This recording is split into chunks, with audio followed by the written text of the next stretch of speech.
Hi everyone, I've got sweets for your sweet right here on Cooking with Carolyn. Stay tuned.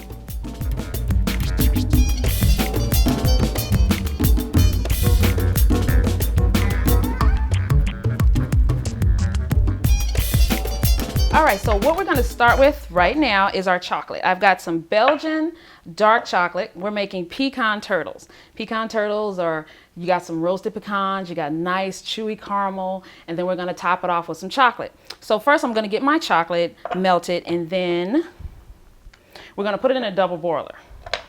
Double boiler is just a glass bowl over a pot of simmering water. Okay, so you don't need any fancy devices. If you just have those two pieces of equipment, you'll be okay. So to get the melting process started, I'm going to chop it up in small pieces. That just hurries things along a little faster. Okay. And this is dark chocolate. I'm using dark chocolate one. I like it. Women, it has antioxidants in it. Good excuse to eat dark chocolate, right? So I'm going to chop it. It has a nice contrast to the sweet caramel. Now, if you want to use semi-sweet chocolate, you can, or if you want to use milk chocolate, you could do that also. But it is going to be sweet on sweet, milk chocolate on top of your caramel. So be forewarned with that. All right, so now we already have our chocolate already chopped and waiting for us. Now I want to explain a little bit about the caramel squares. Now these are some caramel squares that I purchased from the candy store, or you can go to stores that actually have them available. Third, you can just buy caramels you like to eat. Now, if you don't like these caramels right out of the package, you're not going to like them melted. Good rule to go by, okay? So, open these up. Yeah, it's a hard job. You just got to open them up, and we're going to put them in a double boiler also. Same method for both types of candy. So let's head over to our double boilers. Our chocolate is in the double boiler. Now remember, when you use a double boiler and you're melting chocolate, you don't want the water in the pot at a violent boil. You want it on a low simmer because you don't want to burn your chocolate. So this chocolate is doing pretty good. Just going to leave that to hang out for a minute. Back here, I have the caramel. Yeah, you can make caramel from scratch if you want to, but why when a factory is doing it for you? And all you have to do is just melt it. You can use that time to get ready for your date. I'm just going to pour a little bit of cream in here.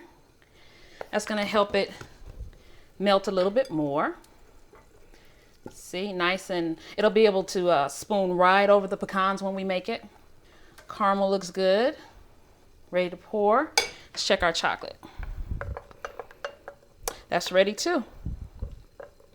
Remember, you don't want to leave it, even if you have little chunks in the chocolate, you can still just go ahead and remove the bowl from the double boiler because the residual heat from the bowl is going to melt the rest of it. So we're just going to go back over here and get going on our turtles.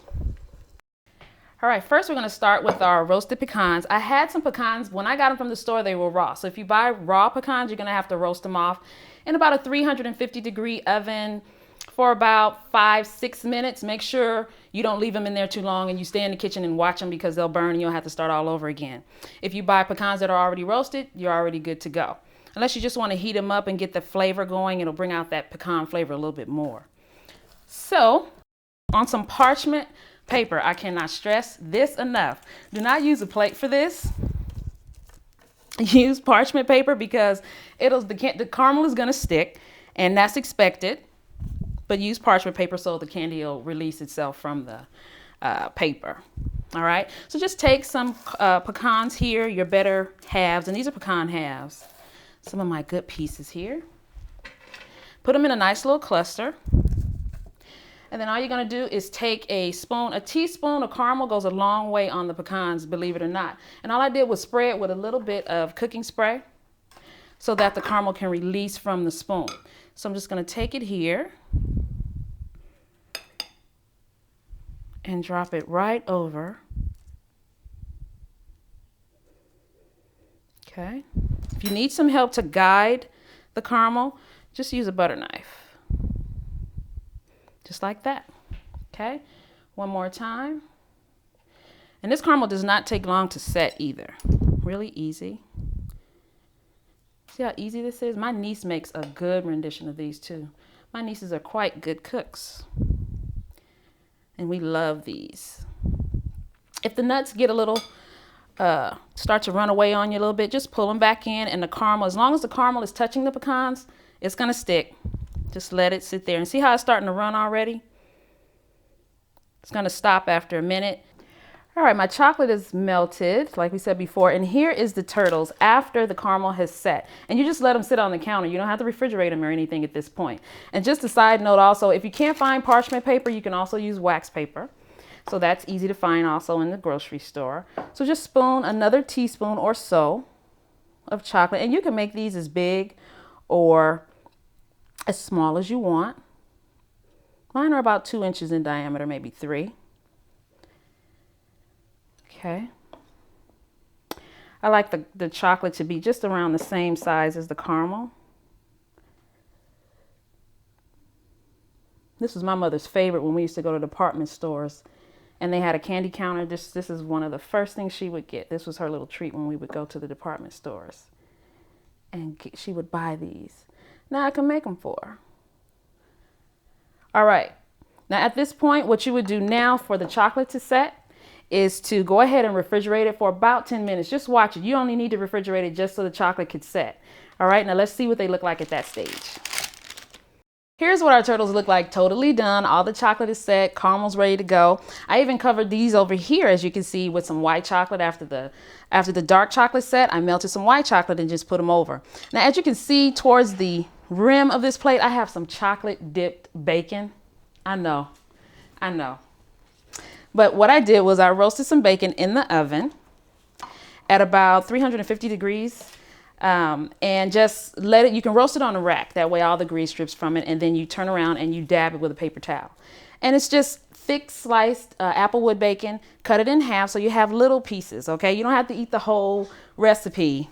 And just melt yourself some semi-sweet chocolate. And I did this in the microwave. You could temper chocolate in the microwave if you just don't have a double boiler or the situation to set up for it. You can put it in the microwave for 15 seconds, take it out, stir it up, back in and out, 15 seconds a pop until your chocolate is melted like this. And it has a nice little shine. And just dip it just like that. And then you just let it set, just like you did the turtles. Okay? Now, girls, I know you present your man with some chocolate dipped meat, you're going to get what you want for the rest of the year. Okay? Trust me on that. And guys, you can do this for your girls that like bacon too. All right? Just going to lay that over there. And the ending result is here. All right? So that's good. They taste wonderful, easy to make, and you can box these up, take them to work. You and your kids can make this into a project. Easy recipe. Everyone's going to love it. All right, and there's our pecan turtles and our chocolate dipped bacon.